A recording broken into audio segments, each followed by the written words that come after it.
Anong buti ng Ama na di makikilala ng tao kung kikilalanin siya? Anong kahiwagaan niya na hindi may pakikita sa mga anak niya kung ganap pagtitiwalaan siya?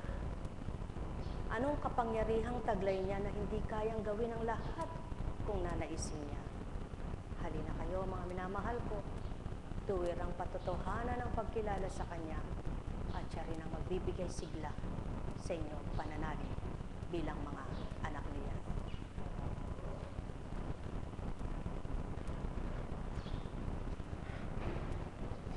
Nabagot po ba kayo? Nainip po ba kayo? Dahil buhay ang Diyos, pinakikita lang po niya na tunay na makapangyarihan siya, no? Sa iba't ibang dako, ang temperatura ay naibibigay niya yung nais niyang ibigay. Kung ilang degree ang init, kung ilang degree ang lalim ng tubig, diba? Kung gaano ang nais niyang buhay sa mga anak niya. Naniniwala po ba kayo doon sa kanya-kanyang kapalaran? Na kapag guhit ng palad mo ay magbibigay daan para ito'y kamtan? Sapagkat kung di po kayo maniniwala, talaga pong hindi kayo naniniwala sa Diyos. Ngunit kung magtitiwala po kayo, totoo yan. Kanya-kanyang guhit ng palad, kanya-kanyang takda, kanya-kanyang kaloob, kanya-kanyang misyon, kanya-kanyang gawa. Buhay po ba ang Ama? Sa makatwid, kung takda mo man na hanguin ka ng Ama, subalit nakikita niya kung sino kang anak niya, hindi kaya magbago ang plano niya sa iyo? Sapagkat ang Ama tagalirib ng ginagawa ng mga anak niya, tagasuri ng mga damdamin nila. Buhay po ba ang Ama? Kaya nga, paano mo ba mapapatotohanan ng siya'y buhay? Paano mo ba napapatotohanan ng siya'y tapat? Paano mo ba napapatotohanan ng mahiwaga siya at makapangyarihan? Doon sa napaka-imposible nga ang kaganapan. Kaya naman yung mga hinirang niya sa mga kaloob ng Espiritong tinatawag, kanya-kanya rin po ang pandama, ang pagkilala at pagtanggap. Totoo po yan. May mga pinatibay siya na pinatapang ang sarili, pinatapang ang damdamin, pinatapang ang kaisipan na tingnan yung kanyang kapangyarihan kung ano magagawa sa kanyang buhay. Nasa kabila ng mga nararamdaman ay pinagtitiwala niya yung buhay niya na siya lang ang bubuhay, siya magpapagaling. At pinatutupad naman ang mga bagay na yaon. At kanino niya po ito napapatotohanan? Sa mga hindi nag-aalinlangan sa kanyang gagawan ng kaparaanan, sa kanyang mga kapangyarihang hindi kayang liripin, nga po. At tunay na kapag napatotohanan mo, napagsisigawan mong buhay na buhay siya. At lalong nararagdagan ang pagtitiwala mo sa Kanya. Lalong nararagdagan ang pag-aalab na paglingkuran mo siya sapagkat may napatotohanan kang muli. At yan po ang dapat sa tao. Hindi dapat sa salita lang, salita ng salita. Kailangan may mapatotohanan ka. At purihin ang Ama, ang wika nga, kung lahat ay sisiwalat sa inyo, lalabas na mayabang sa hindi, mga nakakapagtibay pa. Lalabas na nagmamagaling sa mga hindi nakakita pa ng hiwagang tulad ng binabahagi ng nagpapakatotoo at tapat na. Paano magkakaparehas yung kahoy at bakal? Magkakaparehas po ba ito? Kaya kapag gumawa ka ng haligi, ang ginawang bakal at ginawang kahoy ay magkaiba. Alin ang mas matibay? Mas matibay ang bakal. Subalit, kapag ginusto ng Ama na ang bakal ay kaya niyang tibagin at itong kahoy ay hindi niya titibagin, magagawa niya rin, di baga? Sa makatwid, walang matibay na gawa ang tao, kundi ang tunay na matibay at matatag ang gawa ng Ama. Kaya naman, ikaw na anak niya, kung dumaratal yung kahinaan ng loob mo, hilingin mo sa kanya ang tapang. Kung dumaratal sa iyo yung pag-aalinlangan, hingin mo'y katapatan. Kung dumaratal sa iyo kaguluhan, hingin mo yung kapayapaan. Kung dumaratal sa iyo yung pagkukulang, humingi ka ng kapunuan. Kung dumaratal sa iyo yung dilim, humingi ka ng liwanag. Sapagkat siya lahat ang magbibigay niyan. Kaya naman, kung siyang tunay mong inaasahan at wala nang iba, sapagkat sinuko mo na sa Kanya, inamin mo na sa Kanyang wala ka ng ibang aasahan kundi siya. Nagtapat ka sa Kanya, bagamat alam niya na. Subalit, nang dahil sa pagpapakababa mo, nagtapat ka ng tuwiran sa Kanya at sinabi mo, Ama, wala na po ako magagawa.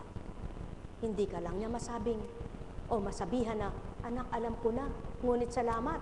Mismo sa bibig mo'y narinig ko ito, na yung sinuko mo na wala ka nang magagawa. Huwag kang mabahala, ako'y may magagawa.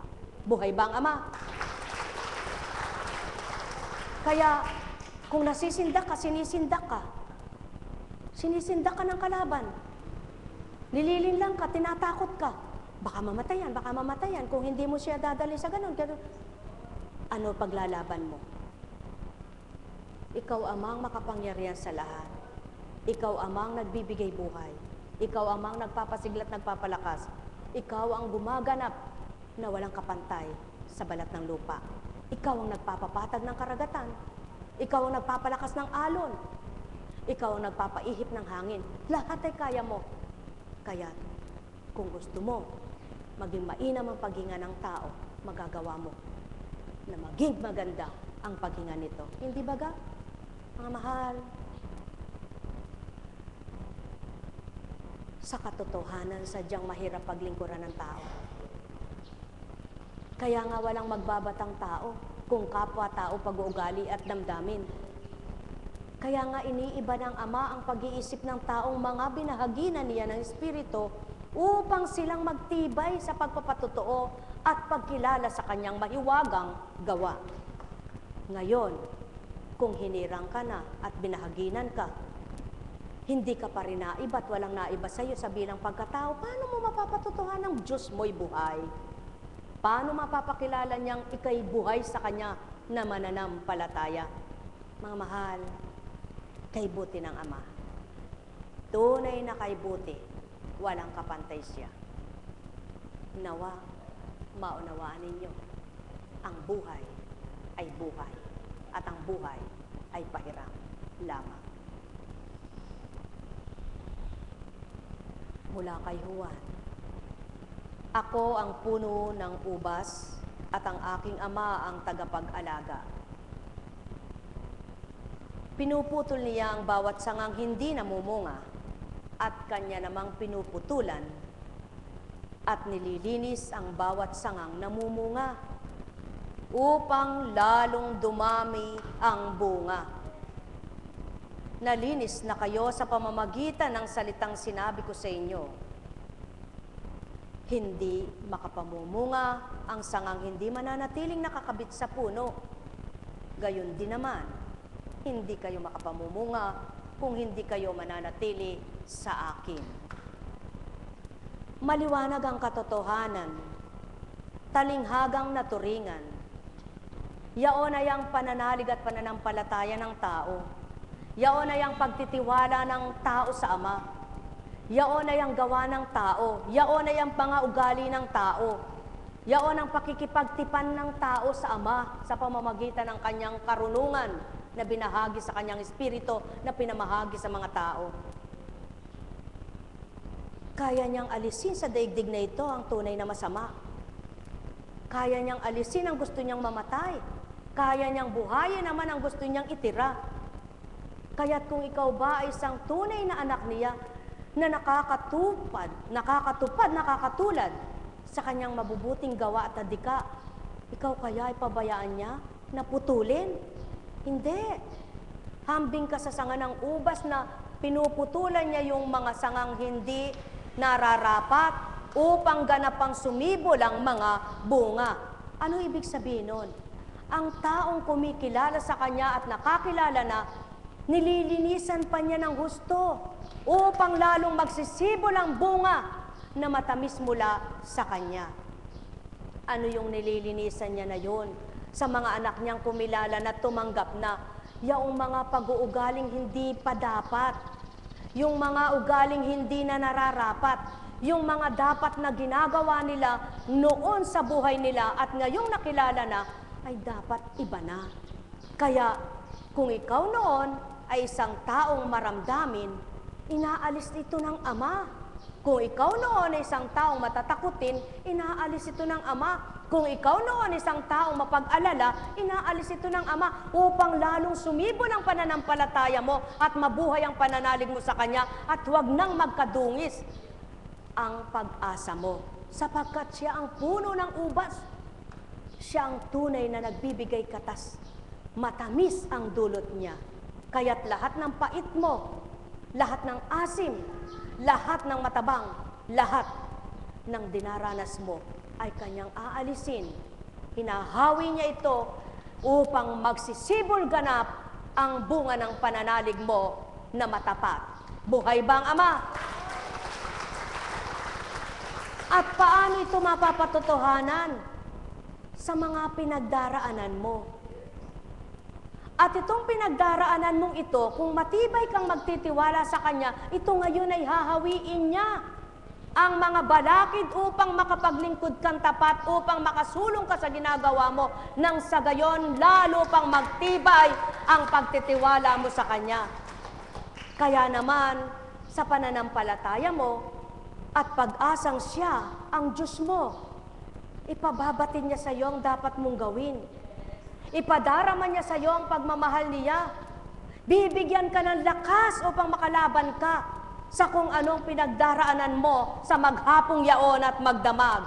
Upang pagdating ng bukas, mapatotohanan mo siya ang pumalinga, gumabay, pumatnibay sa iyong buhay.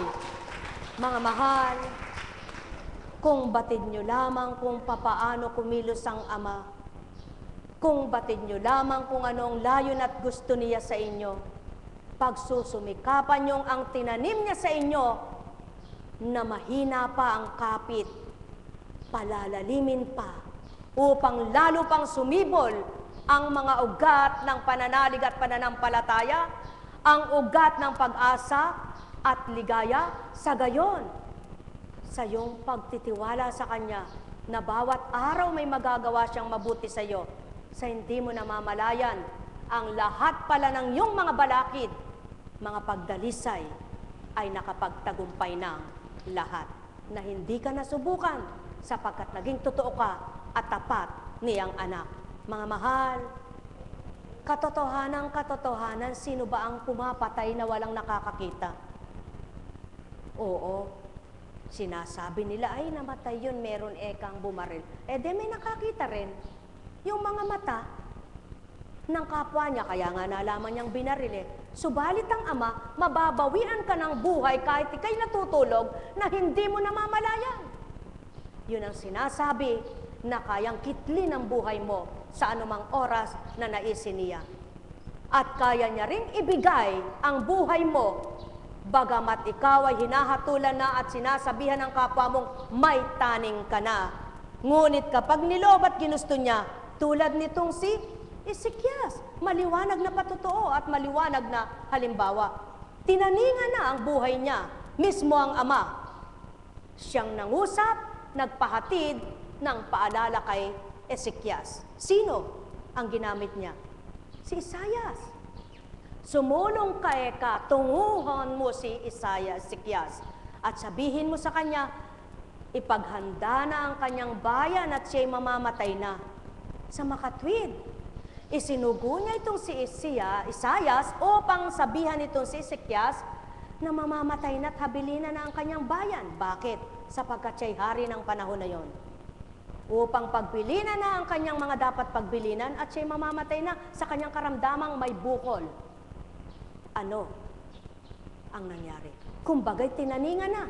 Kaya sinabing ipaghanda na sapagkat nakatakda ng mamatay. Ngunit anong naganap? Binigyan pa ng 15 taon. Sa makatwid, mga mahal ko, may takdaman para sa inyo at pinasabi man na gayon kung loloobin ng amang tutulan niyaon, pigilin niyaon at huwag mo nang gawin, magagawa niyang tuparin. Buhay ba ang Ama? Sa panahon ni Moises, maliwanag niyang tinuran, dalhin mo sila sa lupang pangako, doon ay mag-aani sila sa hindi nila tinanim. Kakain sila sa hindi nila pinagpagalan, sapagkat ang bunga ng mga halaman doon ay kanilang matitikman. Ngunit agad bagay na ibigay, hindi mga mahal, sapagkat tiningnan muna ng Ama ang kanilang katapatan. Pinatigas muna ang loob ng isang paraon bago sila pinalaya at pinakawalan. Sa makatwid, mayroon bang nagmamatigas ang loob ng kapwa mo tao? Mayroon bang ikay dinadalisay doon sa kapwa mo na yon? Huwag kang mabahala. At alalahanin mo ang Ama. Isipin mo, siguro kaloob ito ng Ama upang tingnan kung totoo ako sa Kanya. At tulad ng paraon, palalayain din ako. Tulad ng kaganapan, nagpakita muna ng napakaraming kahiwagaan. Pinapula ang tubig na hambing sa dugo. Nagkaroon ng kuto, ng palaka, etc. etc. Para lamang mapatotohanan na ang nagsugo kay Moises ay ang mismong Panginoong tinatawag nila na Diyos ng mga taga-Israel. Buhay ba ang Ama? Mga mahal, ng panahon ni Job, sinukat ang kanyang pananampalataya. Pinagmasdan ang kanyang katapatan. Sino ang nasubukan? Ang mga nagmamaang-maangan na sabi magagaling. At pagkatapos siya man din ay natangay na nagsabi, nasilo ba kayo eka? Na magaling. Napakahaba ng istorya ni Job. Mahabang babasahin ninyo. Subalit ang pinakabuod, anong ibigituran? Niloob ng Ama yaon, subalit naganap pa rin ang siya'y pagpalain. Pinatibay ang damdamin, bagamat ang kanyang kabiyak ng puso, anong sinasabi? Hindi mo pa isumpa ang Diyos mo nang mamatay ka na eka. Sa pagpapala lang ba? Sa mga pagpapala lang ba? Doon mo sasambahin ng Diyos. Ito ang totoo ngayon sa katotohanang buhay. Kaya lang maraming sumasamba sa pagpapala. Hambing sa tanong ni Job, kaya mo lang ba sasambahin ang Panginoon dahil sa pagpapala? Di bagat maraming nagsasabi, salamat po sa biyaya at nang mawalan, walang Diyos. Buhay ba ang Ama? Mga minamahal, katotohanan ng sakit tinuturan. Walang naglakbay sa kalupaan na hindi hinakbang ang paa. Walang sumakay ng sasakyan na hindi bababa. Walang naglakbay na hindi nakasadsyad sa hangganan. Walang nakipamayan na hindi aalis sa kanyang pinagtahanan. Walang nabuhay sa daigdig na hindi mamamatay. Alalaumbaga, lahat ng kaganapan ay hindi malilihim sa Ama at walang makapaglilihim ni isa man sa mga anak niya. Sa makatwid, kung tunay kang tapat sa Ama, dito mo sa puso mararamdaman, hindi sa nguso magsasalita ang anak niya. Mga mahal ko, katotohanan ng aking tinuturan. Kaya nga, anak ka ba ng Ama na nagtitiwala sa Kanya? Hindi Kanya yahambing sa masasamang puputulin upang ikay mawala na sa landas ng pananaw niya. Kundi ikaw ay bibigyan ng paraan, lilinisin niya ang bawat bahagi ng iyong katauhan. Kaya't kung sa Kanya kayo nagtitiwala, tiningnan ba niya kung gaano kakatapat na ikay magkasakit? Manalig ka. Tinitingnan lang niya kung matapat kang anak niya, na nang masukat niya ang katatagan mo at katapatan, ang sakit mo ay kanyang pinagaling. Buhay ba ang Ama? Minamasdan ba ng Ama ang iyong katapatan at katotohanan? Nang nagkulang ka sa buhay, patuloy ka pa rin naglilingkod at naghahanap ng matuwid. Patuloy mo siyang hinahanap at pinakikinggan, dinadama. Hindi nagbago ang iyong isip sa paglilingkod sa Kanya. Manalig ka, isang araw, makalalaya ka. Sapagkat ang Ama mo ay buhay, patuloy niyang binibigay ang hangganan sa mga masasama. Ngunit, inaalis niya ang puwang sa mga mabubuti upang ang balakid ay patuloy na mawala. At doon, makapagtagumpay ang totoo at marapat sa Kanyang pananaw. Mga mahal, katotohanan ang sa akin tinuturan. Subalit, paano mawawawaan at ganap kakamtan ng lahat ng nilalang kung sarado ang kaisipan? Sa pawang katotohanan at pagtanggap ng Diyos Ama ay buhay na buhay. Nekkarameneyahanam, nekkarameneyahanam, nekkarameneyahanam. Buhay ba ang Ama? Buhay po ba ang Ama?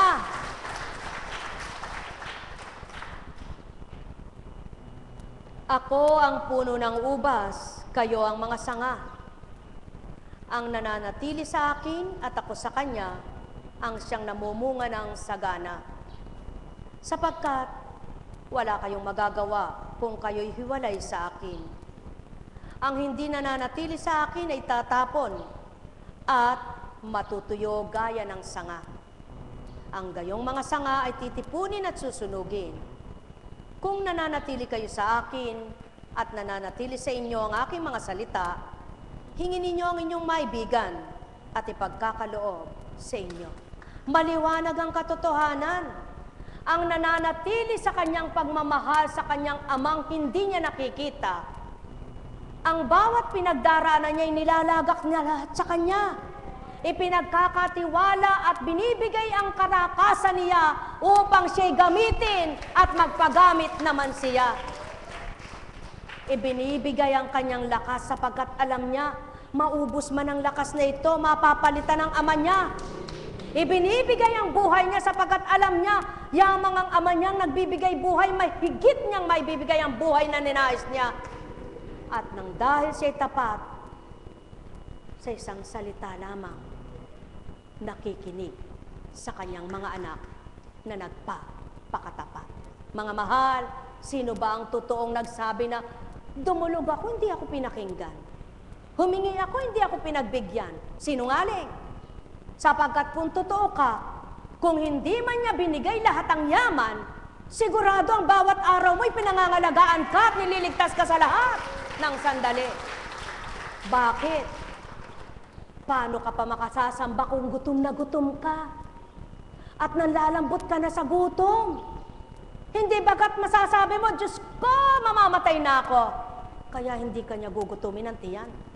Sapagkat alam niya, tapat kang nananawagan sa Kanya at tapat mong sinusunod ang Kanyang mga gusto sa buhay mo, na ikaw na anak niya, maging totoo sa pananaw niya. Hindi yung bibig mo'y totoo, puso mo'y wala. Mga mahal, pawang katotohanan ng sakit tinuturan. Sinong anak niya ang totoo sa paglilingkod, na nang maglingkod siya'y nanlambot pa? At nagsabing, Diyos ko, napagod ako, naglingkod ako'y napagod ako, nanlata ako. Hindi ka totoo. Sapagkat kung ikaw ay nakipagtotoo sa Espiritu niya, ang kahinaan mo habang naglilingkod ka, pagkatapos palalakasin niya. Mga mahal, pawang katotohanan ng sakit tinuturan. Sinong nagsabi, kanina gulong-gulo isip ko, nung maglingkod ako lalong nagulo. Sinungaling kang muli. Sapagkat, kaya nga't sinabi niyang ako ang kapayapaan, ako ang kapanatagan. Ang lumalapit sa akin ay aking tinatanglawan, at ang nadidimla na aking pagliliwanagin. Sa makatwid, nang tapat kang lumapit sa Kanya, hinawi ang dilim sa iyo, kaya pumayapa ang isip mo. Binigyan ka ng liwanag, kaya napatag ang damdamin mo. Paano mo sasabihin na gulumihanan ka pa? Sa makatwid, hindi ka totoo sa Kanya. sapagkat ang Espiritu niya ay hindi mo nadarama. Ngunit at pasubali, kung totoo ka sa Kanya, sa oras ng iyong kagulumihanan, tawagin mo lamang ang Kanyang kadakilaan at idaratal sa iyo ang kapanatagan. Hingin mo ang lakas mo nang ika'y nanghihina, sa pagtitiwala mo'y nag-aalinlangan na. Nang ika'y makitaan niya ng katapatan, idinatal niya sa iyo ang lakas at pagtitibay. Mga mahal, pawang katotohanan ng sa akin tinuturan. Subalit, pakatandaan nyo, lahat ng anak niya matapat at hindi parehas na mamamatay. May hangganan ng buhay. Ang pagkakaiba nga lamang ng nagpakatotoo at tapat sa Kanya, hindi siya mahahambing sa mga tuyong sanga na natuyo at pagdakay susunugin. Kundi ito'y laging nananariwa at patay na, nabubuhay pa rin sila. Sapagkat sa tuwinay, Ama ang kaagapay. Mahal na mahal ko kayo. Tuwiran kong tinuturan. Mahal na mahal ko kayo. Alalaong baga, sino nga at ano nga na puno nakatugnay ang kanyang sanga na nangaluntoy, na tuyo, at kailuwat man na hindi nagbunga. Tandaan ninyo, ang bunga ng mangga, kahit matagal hindi magbunga, kung nakaugnay pa rin ang sanga niya, sisibulang bunga sa takdang araw ng Ama. Ang bunga ng kabatis, habang ito'y nakatindig, kahit maliit ang mga sanga, magbubunga pa rin kung nakaugnay sa puno niya. Gayon din ang tao. Kung nakaugnay sa Espiritu ng Ama at sa Kanyang kapangyarihan, doon sila umaasa. Kailan may hindi mapapatid ang bunga na mainam. Mga mahal, ang Ama ang ugat ng